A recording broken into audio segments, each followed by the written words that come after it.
Welcome to the screencast on Transana's Filter Dialog and Filter Configurations. The Filter Dialog is an interface that allows you to customize many of Transana's visualizations, reports, maps, and graphs, as well as allowing you to modify some of Transana's file-based outputs, such as during the analytic data export process. The Filter Dialog is customized to each different report. It has a variety of different tabs that appear where appropriate and allows for a lot of customization in different ways at different times. Some of that functionality is described in other screencasts as appropriate. The purpose of this screencast is to describe a bit of functionality that the Filter Dialog shares across many of its different uses within Transana, functionality called filter configurations. Filter configurations are essentially the data definitions behind particular combinations of settings in the Filter Dialog. Filter configurations can be saved at one point in time and can be reloaded and reapplied to the data later. Thus, when you find a useful way of viewing your data based on manipulating the Filter Dialog, you can save that analytic view as a filter configuration to apply again later on.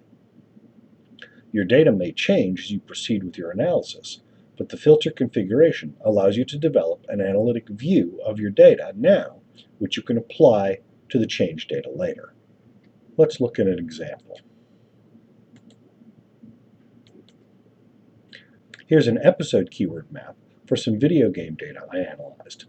It's not easy to see what's going on here, because I analyzed this data several different ways, but everything is thrown together here in no particular order.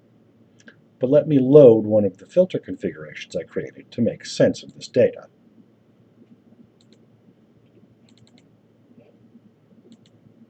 When organized like this, we can see that the gameplay coded for this episode occurred in three significant phases.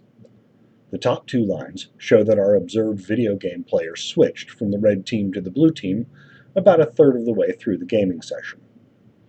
It shows that our player played three different character types and that the player's selection of weapons for the game shifted when she changed player type.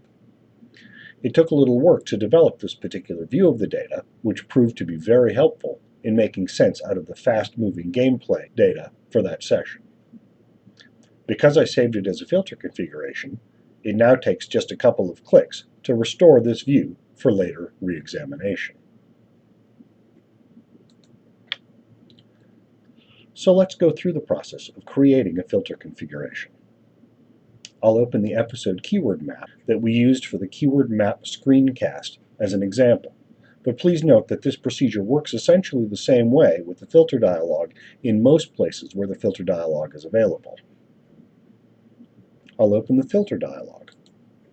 I'll remove two clips that we don't want to include in this data representation.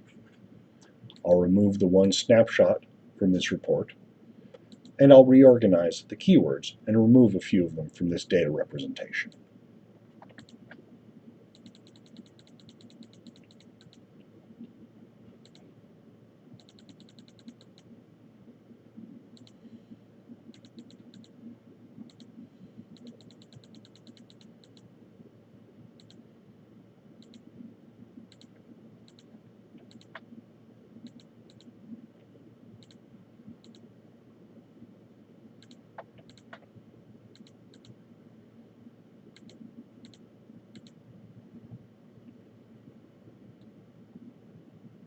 I'll click OK to make sure that this is exactly the way I want this report to look. Yep, that's what I want. So now I'll reopen the Filter Dialog, and I'll press the Save icon in the Filter Dialog's toolbar. Now I'll give it the name Media Analysis Process, because that's what this data visualization represents.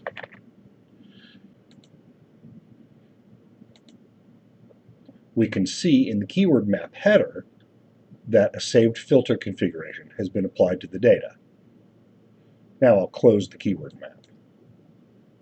Next time I want to look at that visualization, I just call up my keyword map again, go to the filter dialog, and load my filter configuration.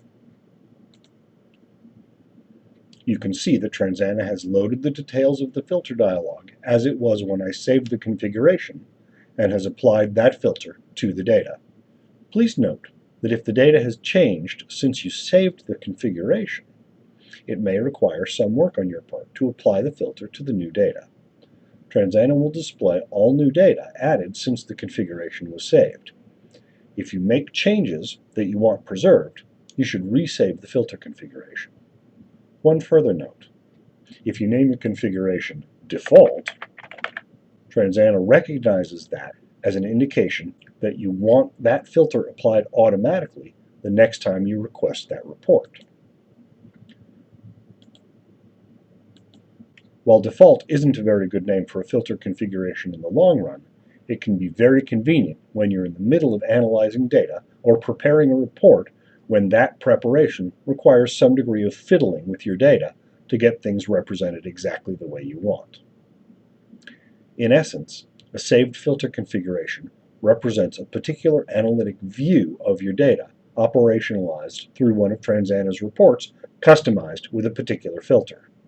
These filter configurations can be a very powerful analytic tool under the right analytic circumstances.